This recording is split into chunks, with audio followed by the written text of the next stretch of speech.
Sholat tidak menjamin kita masuk surga, dan sholat pun tidak menjamin Tuhan menyukai kita dan meridhoi kita. Gue ngambil kesimpulan dari cerita itu, dari nasihat-nasihat atau ceramah itu ya, bahwa memang betul, karena gue pun pernah mengupas dan memang gue pun punya pandangan ya, bahwa hidup itu di dunia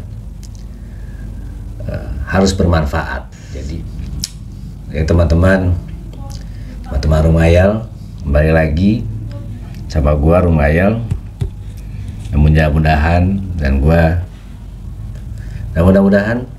Rumayal ini selalu berhayal kebaikan dan menjadi kebaikan untuk yang nonton dan kebaikan untuk yang mendengarkan.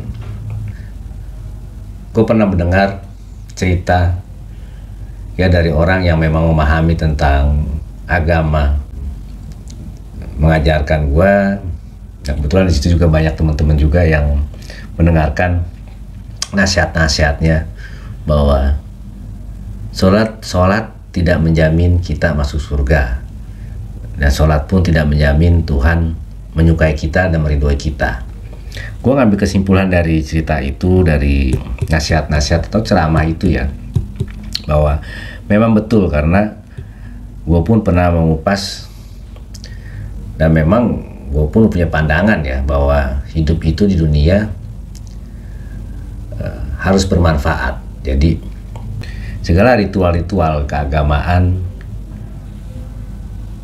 sholat, berdoa, dan lain sebagainya, itu menurut gue ya suatu bentuk pembelajaran, suatu bentuk mengajarkan diri kita, mengajarkan batin kita untuk terkoneksi kepada Sang Maha Kuasa, sehingga hasilnya nanti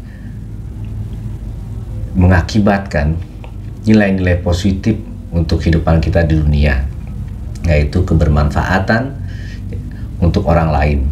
Jadi hasil dari apa yang kita kerjakan, ritual-ritual sholat tersebut, menghasilkan perilaku kita yang baik. Dan memang seharusnya jika kita mengerjakan ritual sholat yang benar sungguh-sungguh dan ikhlas, pasti dalam setiap langkah kita pasti akan menjadi lebih baik. Bukan berarti sama saja seperti kita sebelum sholat, ataupun malah lebih buruk perilaku kita. Jadi Tuhan memerintahkan kita sholat, intinya adalah untuk melatih kita supaya dapat berbuat baik. Jadi yang dinilai sesungguhnya oleh Tuhan adalah perilaku kita di dunia ini, perilaku kita terhadap sesama, dan perilaku kita dalam pengabdian kita kepada Tuhan Yang Maha Kuasa. Jadi kalau kita cuman terobsesi dengan kegiatan-kegiatan ritual tanpa kita sadari, kita jadinya melupakan saudara-saudara kita, melupakan semua makhluk yang ada di muka bumi ini, yang ada di sekitar kita.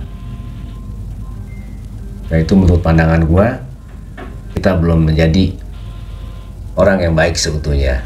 Nah, kita belum bisa dipandang baik oleh Tuhan.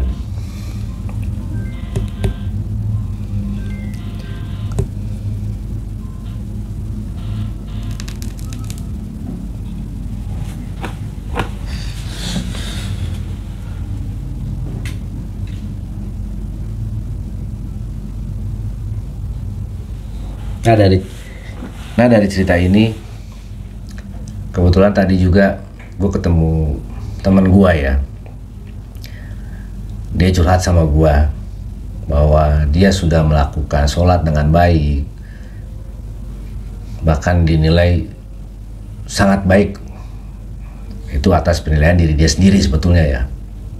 Tapi dia merasa walaupun dia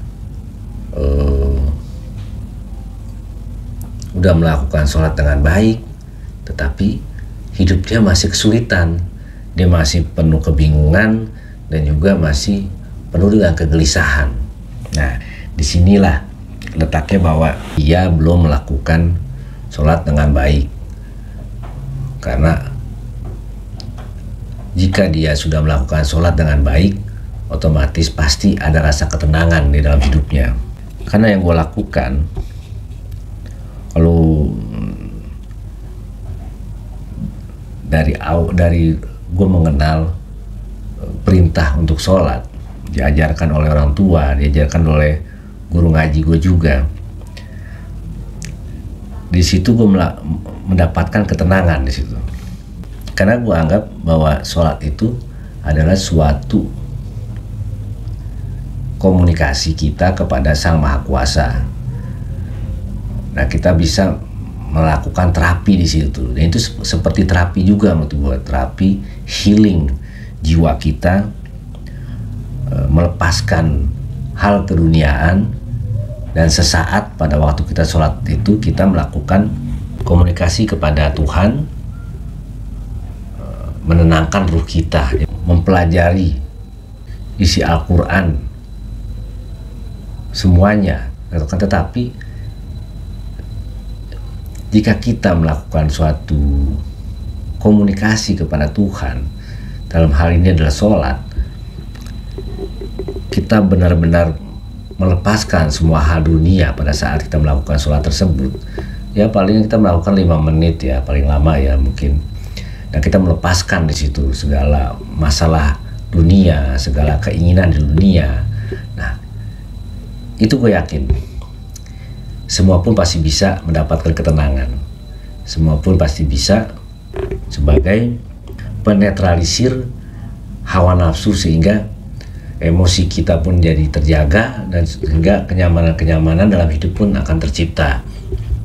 Makanya jika kita melakukan ritual sholat, cobalah untuk lebih memahami tentang sholat tersebut. Kita ikhlaskan saja di situ, dan kita meyakini, dan kita pun menjadikan sholat itu sebagai pintu untuk ketemu atau berkomunikasi dengan yang menciptakan kita. Dan jika itu kita awali dan terus-terusan kita juga punya pandangan seperti itu otomatis nanti kita akan merasakan sendiri bahwa ada suatu zat lah yang menenangkan ruh kita, ada suatu zat yang menenangkan batin kita, sehingga kenyamanan dan kebahagiaan pasti akan kita rasakan. Jadi kenyamanan dan kebahagiaan itu tidak ternilai menurut gua. Nggak bisa nilai dengan nominal uang, tidak bisa nilai juga dengan harta. Apapun yang kita dapat, jika kita sudah tenang dan nyaman, semua pun pasti akan bahagia. Kita pun akan merasakan kebahagiaan. Jadi kita melihat orang pun yang lebih dari kita, atau melihat orang yang hidupnya mewah pun, kita tidak merasa cemburu, kita tidak merasa iri hati, karena kita sudah membentuk diri kita senyaman mungkin, sudah membentuk diri kita sebahagia mungkin. Jadi apa yang kita raih pun, sekecil apapun yang kita dapat, kita merasakan kebahagiaan di situ. Jadi sebetulnya sih simpel hidup itu. Hidup itu simpel.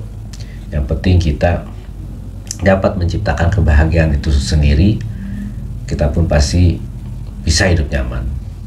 Apapun yang kita dapatkan,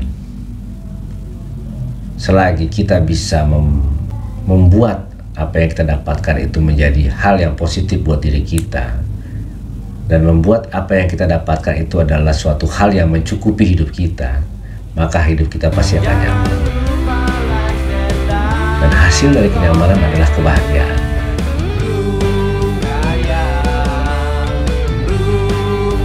Salam sejahtera untuk semuanya. Salam bahagia untuk teman-teman lumayan. Salam lumayan.